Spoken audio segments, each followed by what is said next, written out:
নমস্কাৰ, আজি মই বনাব লৈছোঁ কেঁচা মটৰ এটা চব্জি।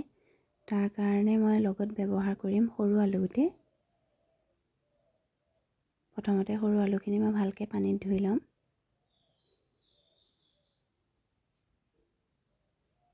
এতিয়া মই এই আলুখিনি অলপ দেৰি সিজাই ল'ম।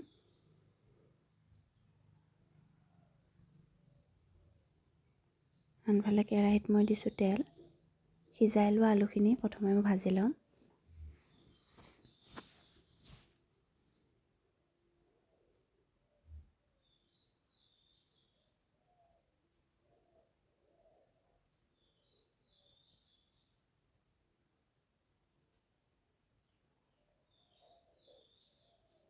আলুখিনি ভজা প্ৰায় হৈয়ে গৈছে।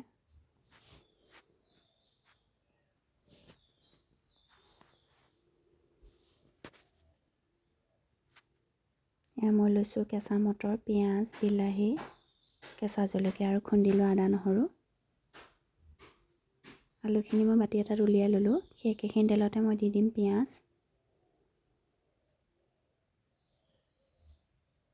পিঁয়াজখিনি মই লৰাই ল'লোঁ অলপ।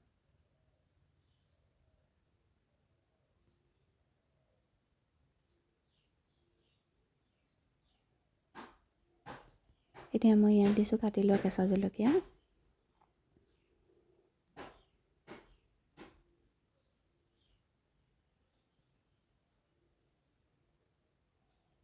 খুন্দি লোৱা আদা নহৰু। খুন্দি লোৱা আদা নহৰুখিনি দি মই আকৌ এবাৰ লৰাই ল'লোঁ।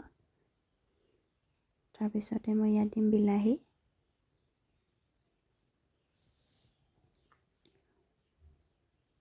বিলাহীটো অলপ পকা চাই ল'ব যাতে ভালকৈ গলি যায়।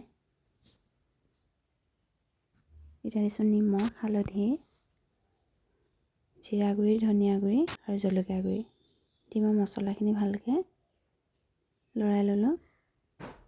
ইয়াত দি দিছোঁ কেঁচা মটৰ। ভাজি লোৱা আলুখিনিও দি দিছোঁ।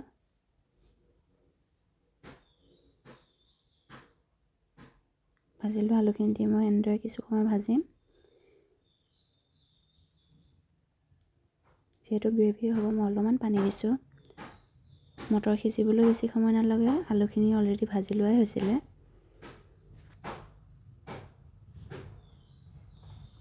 পানীখিনি অকণমান শুকালে মই অফ কৰি দিম। এয়া হৈ গৈছে মটৰৰ চব্জি। মই এতিয়া বাতি এটাত উলিয়াই ল'ম। ৰুটিৰ লগত খাবলৈ সঁচাই বহুত ধুনীয়া হয়। আপোনালোকেও বনাই খাই চাব আৰু কেনেকুৱা পায় কমেণ্ট কৰি জনাব।